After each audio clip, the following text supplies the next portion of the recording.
It is affecting businesses of all sizes.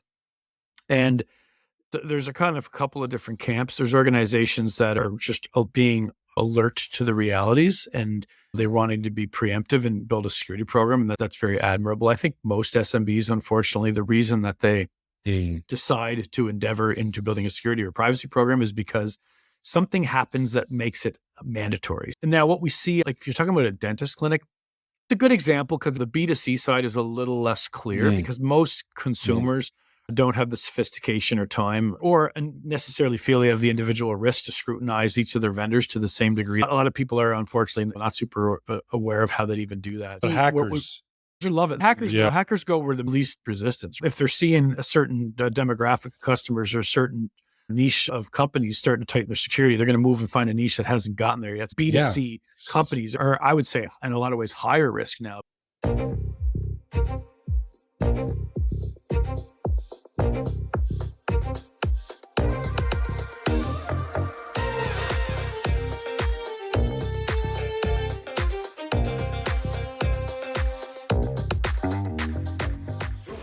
Welcome to Super Entrepreneurs Podcast. I'm your host, Shahid Durrani. Today we have with us Darren Gallop. Darren is a business leader and security professional with over 20 years of experience as a CEO and CISO of companies that handle sensitive data. Welcome to our show, Darren. Thanks for having me. Happy to be here. It's great to have you, my friend. So can you share with us how you got into this world? Yeah, it's a pretty fascinating story. My background in my early 20s was in music. I was a professional musician for several years, got into producing and engineering records, started a music studio that turned into a record label. And then in 2008, I started my first tech company, which was actually built around helping managing the logistics of touring musical groups and labels and managers and the folks that work with coordinating all the activities associated with touring musicians. That pivoted to include festivals in 2012. And by 2015, we had Burning Man, Bonnaroo, Coachella, Just for Laughs, X Games, like just a pile of big events in 23 countries around the world. And the product and customer base evolved in being larger, and the product evolved to having more and more confidential information. So naturally, the requests that we were getting from the purchasers, the people who are using the product, especially organizations like Live Nation, AG, Disney, that have fairly sophisticated cybersecurity due diligence departments, they're looking at their vendors and their security posture overall. It's got it really intense for us. And it actually, in fact, became one of the biggest barriers in the business. And I ended up putting a lot of emphasis on it, fixing the problem, understanding the problem, learning about what are best practices for what we're doing. And this is all just around the time when the GDPR, General Data Protection Regulation out of Europe, was being drafted, had not yet been put to punishable by law or anything, but it was out there and everybody knew it was coming. We were navigating ISO 27001, SOC 2, getting ready for GDPR. There's some Canadian regulations that we had to beef up on as well. And so this became a big barrier to sales, to renewals. And I dove in all over it and just it's pushed me into being super immersed in the security and data privacy world. Over a span of about a year, we went from being fairly naive about it, having some best practices by default, but generally not having full comprehensive security and privacy posture. And we went to being really the leader in our space in terms of having our security and data privacy where it should be. And that journey involved taking some courses online, reading a lot, bringing consultants, working with them, learning from them, drafting policies, building controls, training people amongst our team, re-architecting parts of our tech stack and APIs and various different things like that. So it's a very immersive kind of gun to our heads, like feeling of we need to do this or we're going to be taken out as a company. This is super important. And then once we got to that point, we really started feeling that it was a very good place to be from a sales perspective in the competitive landscape. So we actually didn't stop there. We kept improving our posture. We kept innovating around how we do things secured in a secure way, giving security features to the customers and becoming a bit more of a trailblazer in that context. I moved along to get my CIP certification. And then in that journey is when I started thinking about this. Wow, this is a big problem that a lot of small to medium-sized companies are going to get slapped in the face with, and they're not going to be ready for it. And the consultant world and the templates out there and a lot of the toolage out there is designed for the enterprise risk world. And there really wasn't much demand or much created around helping organizations that were smaller that were going to need to very quickly meet these enterprise security requirements of their customers. So I just got really obsessed about it. And then as we started eyeing the acquisition of the last company, I was pretty deep into the idea of how do we create automation? How do we generate documents? How do we create tailored security programs using models and matrices and software and things like that? So it was just a really natural next step to jump into, and something with a huge market potential that was exciting. I like big, messy problems where you can see through all the murkiness and you can see a way to build a solution. Like most of those visions, the build is harder than the vision, and it's proven to be the case. But that's how I went from being in my 20s playing drums and music and producing records to being a security leader and building and running a security business. And if you enjoy challenges, you learn a lot more too. Yeah. Yeah, it's been a massive learning experience. Like the whole thing of navigating it back in my last company was a huge learning experience, but just the experience of building a security company is just very different than building a music company or an event company. So it's been a huge learning journey. Yeah. And the expertise is coming mostly from experience, like hands-on experience. Yeah, initially it was like I took some online courses. I went through a certification process that involved reading and studying from very thick books and taking some online courses and things like that. And initially that's where it derived from. But as the company started to mature, post our seed round, we actually started recruiting talent that has other experience and more years in the trenches in the security world. So we brought in a VP of product.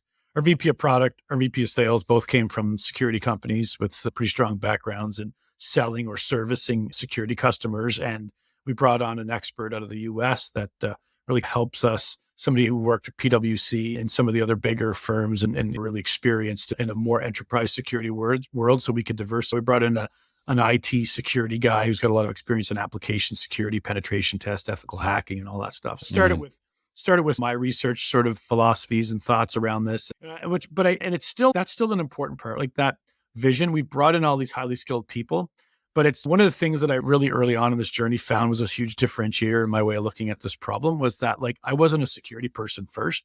I was a person that was like an entrepreneur dealing with the problem. And I took a more creative, more thoughtful approach versus just reading stringent controls from very large security standards and trying to stuff them into companies that were very different. A lot of the companies we deal with are SaaS companies. Maybe there's no office network. Maybe everybody works from home and really the network and the IT environment is highly cloud or SaaS organized, different SaaS tools that are integrated together via APIs, just a different lingo, different mindset, and just recreate how we talk about security and how we approach it in a way that can fit into the organizational culture of these small to medium-sized businesses. And what do you think the landscape will look like with artificial intelligence becoming more part of our lives and in businesses? Yeah, big question. I think about it a lot. I've been following the OpenAI and some of the other AI LLMs for a while now, and been a heavy user of ChatGPT since it became available to the public. I do use it in a regular, almost daily basis in the line of work that I do, just whatever I'm doing, whether it's on the personal front to in the kitchen making recipes and coming up with meal plans, things I'm working on at work. We have partnered with a company that's built an abstraction layer for us and set us up in a way. We've baked an OpenAI integration into our version 2.0 of our platform. We're actually very deeply innovating on the AI front, leveraging AI in terms of how our tool will evolve, which I think a lot of companies are doing that. In terms of how does it affect the space? It's going to give super tools to both the adversary, your criminals, your hackers, your malicious actors. It's doing that already. The criminal world is heavily using ChatGPT in their line of fraudulent work. And that ranges from just making their emails seem more like they're a native speaker of whatever language they're trying to hack you in. ChatGPT is really good at translating and that's a good textually. And so like the phishing emails and stuff like that, like the likelihood of seeing grammatical errors or non-colloquial type language is reduced highly by the use of ChatGPT. We now see I actually did an episode on how ChatGPT, and I featured in my last episode of my podcast, I featured what we call the AI scam, or I called it the AI voice scam. And essentially what it is, I could take a very small sample of your voice. I could program a tool within about 5 minutes to replicate your voice. And then I can talk through my microphone and essentially sound like you, like colloquial accent, tonality, intonation, and everything, right? Yeah. I did some samples where I recorded my own voice, trained a tool, typed out some messages, had it do a portion of the podcast where it wasn't actually me speaking. And so like that technology is very accessible in the hands of every single individual, more or less on the planet. And we're seeing that happening. There's been scams all over the US and Canada where grandparents get a phone call and it's somebody pretending they have their daughter, and you can hear the daughter in a very convincing, very real, her voice. Help mommy, give the man the money so he lets me go. Like all kinds of weird things like that are happening, right? So that's going to happen across the direct to everyday people are going to be hitting with this, and it's happening on a daily basis. It's going to happen. It's going to elevate things on the other side. And then we see hackers that are like more like script kiddies that may not have the skills to generate really sophisticated malware, but they're able to trick ChatGPT into creating malicious code for them that they can then leverage and use. We're seeing it on that side. And then on the good guy side, it's kind of like the same game, right? It's like somebody invented the radar gun so that you catch speeders, and then the same companies invented the tool that the cops could use to catch the radar guns. And then somebody came up with a radar detector. And it's like that ping pong volley going on. And what we're seeing on the cybersecurity side is there's tons of stuff happening. Like we're innovating and leveraging AI in a very big way on documentation and control generation and report generation, variety of different other things there. We're seeing it in advanced threat detection, where anomaly detection can be correlated in different products, where you're just able to reduce the amount of human time needed. The old way is like everyone's monitoring logs looking for something weird happened, but now you've got AI monitoring logs and flagging things and getting a lot more accurate in terms of identifying potential threats. Yeah, we're going to see innovation in all sectors, but the criminal organizations out there are heavily leveraging AI to advance their abilities and their technology stack as they move forward. And the defense side, the good guys are also hard at it, coming up with new ways to leverage developments in AI to build first-in-class products. Cybersecurity was mostly for, like you mentioned, for enterprise. Now, what are your thoughts on small businesses, the medium-sized businesses working on creating cybersecurity for their business? For example, a dental clinic has a lot of personal information. What kind of recommendations can you give to start the process of securing the data? Yeah, it is affecting businesses of all sizes.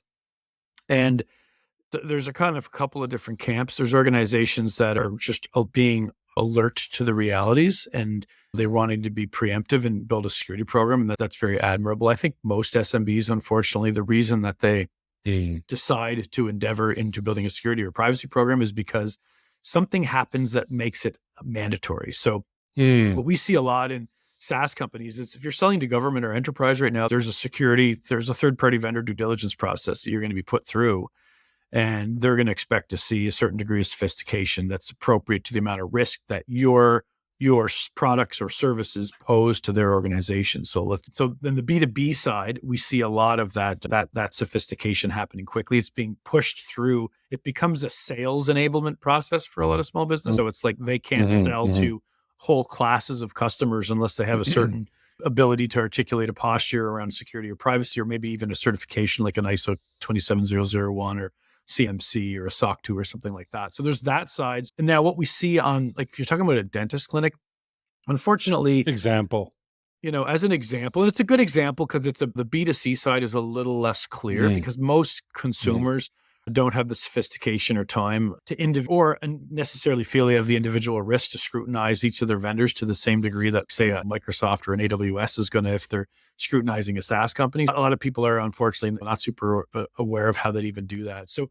where we see hackers, hackers, they love it. And hackers go where where's the chain of least resistance, right? So they're going to go if they're seeing a certain demographic of customers or a certain niche of companies starting to tighten their security, they're going to move and find a niche that hasn't gotten there yet. B2C companies are, I would say, in a lot of ways, higher risk now because they haven't had these supply chain pressures. Never had a reason.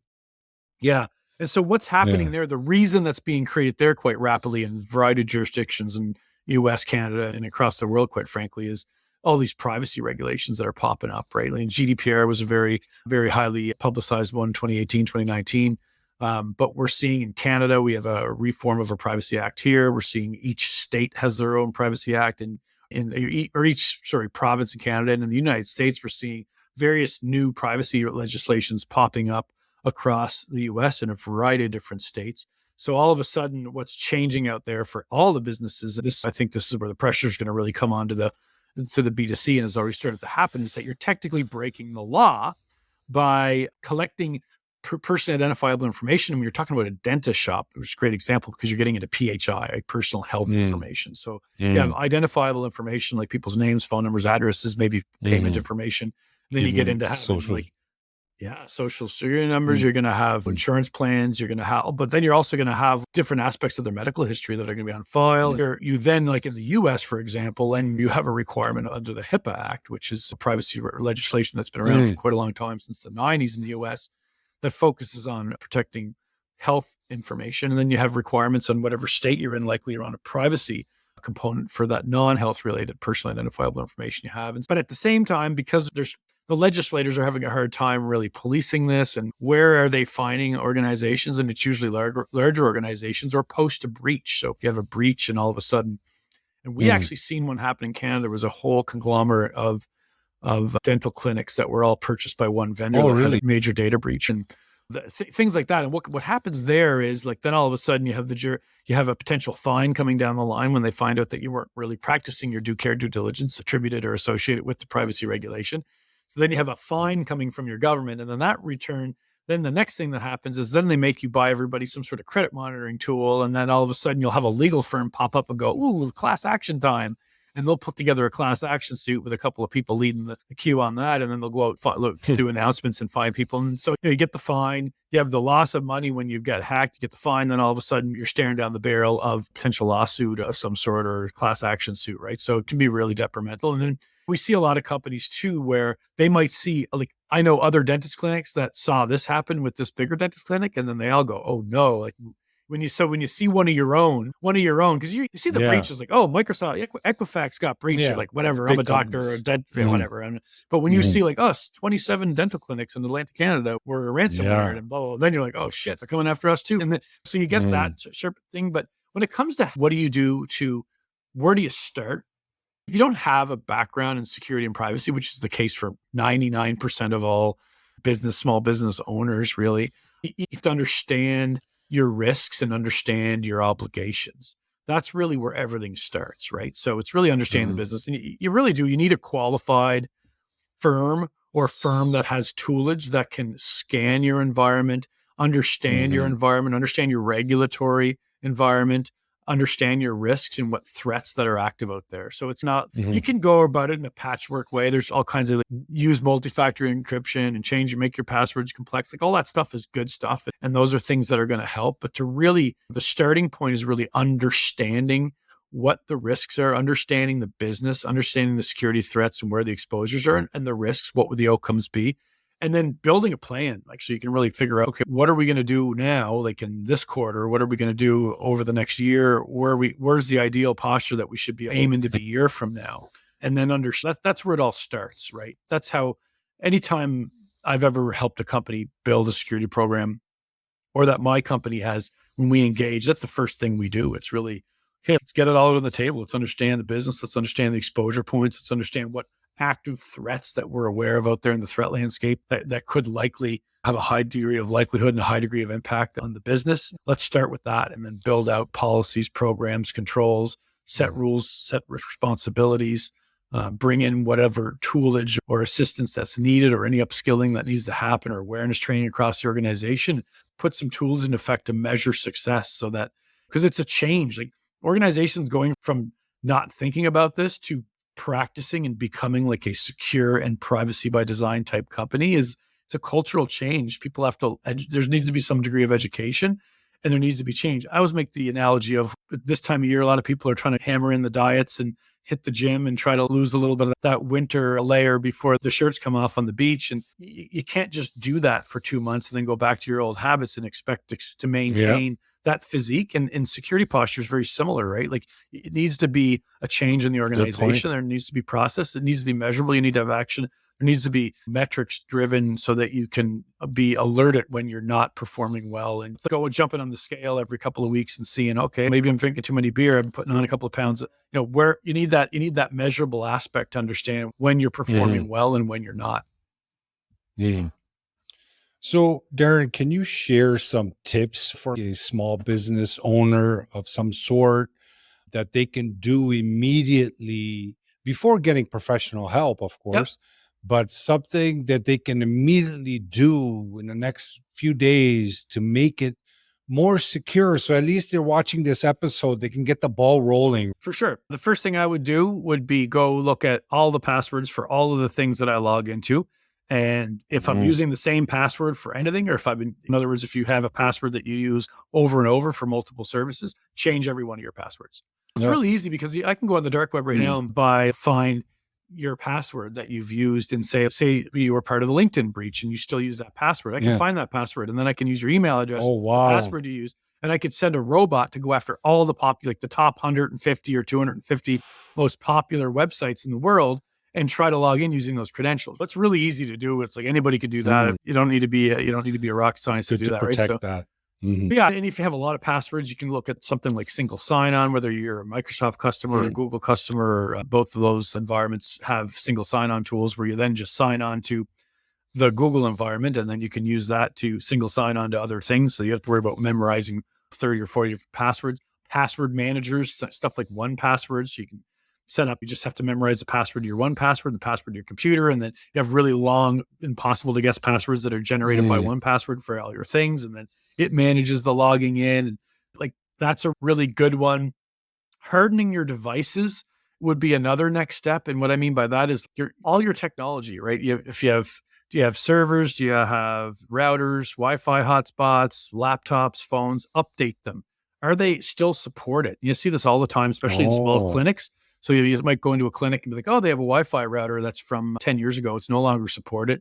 It's not able to upgrade to use a supported version of TLS encryption. There's tools you can buy to hack old routers, and you don't need to be that technically inclined. You can just download it off the web, sit outside, run the tool, the tool will do most of the work, and all of a sudden you're in their Wi-Fi environment, right? So update things, make sure the firmware is up to date on everything. If you have any IoT devices in your home, in your business, make sure they're supported devices. If they're not, get rid of them and replace them with supported devices. Make sure you have a program in place to update those devices. Make sure you harden your items like your cell phone. So encrypt your laptop. So if you got robbed or left at a coffee shop, that somebody doesn't just gain access to everything, things like that. You can easily Google how to harden any device that you use pretty easily. The other one that I would say, this is a big one, is MFA, multi-factor authentication. Use that on everything, and don't lock it to your cell phone, because what happens if you lose your cell phone and stuff like that? So lock it to an authenticator app and use MFA. What is MFA?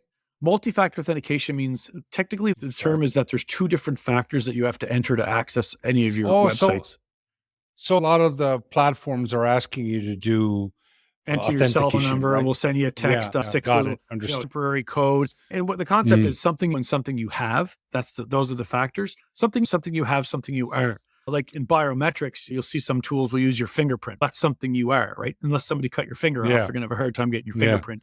And then something you have is your phone. Having something like an authenticator app like Google Authenticator on your phone, then you can log in. I use that. Yeah. So having MFA on all those things means that if for some reason somebody did get your password, there's another layer of defense there. So in the example I described earlier, where I go and find your favorite passwords by some breach data that I find on the dark web, if I go to try to get into your Google account using that password, and maybe it's even the correct password, but because I'm using it on a new device, it's going to go, okay, give me your second factor. And I'm gonna be like, okay, this guy's got MFA, next subject, and move on, right? Next. And then you're going to get an alert from Google saying, somebody from IP address, blah, blah, blah, in Iran just tried to log into your wherever, Jamaica or somewhere in the world. So then you get the notification from that provider, right? So those are some things that everybody should do. And that's not just if you're a small business. Like I say that to people that are, anyone, in your home, your family, your children, like looking after yourself and your loved ones. That's like core foundational practices that can take you out of the low-hanging fruit category, where there's a lot of hackers out there looking for low-hanging fruit. Thank you so much, Darren. It was a pleasure meeting you, pleasure talking to you about this stuff. It's great that you're spreading that awareness, not just for your company, but to actually make people understand how serious this is, because technology is ramping up like next level, and it's happening in days and months now. It doesn't take a few years anymore. Protecting that data, protecting sensitive information is super important. So I'm glad that you came on. I was going to ask you to play some music too, but maybe next time. Sounds good. I might need to practice a little bit first. I'm a little rusty. No worries, Darren. It was great, my friend. Thank you. Definitely we'll be following all your pages. Keep in touch, and also appreciate you agreeing to help us promote your episode on your network. It really helps us make a bigger impact. Absolutely. Appreciate you for that. Yeah, thank you, Darren.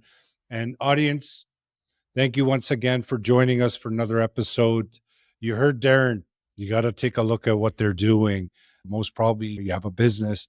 You don't want to brush this security stuff off your list. I know you have so many things to do. I get it, but it's definitely something that you want to pay attention to, especially nowadays.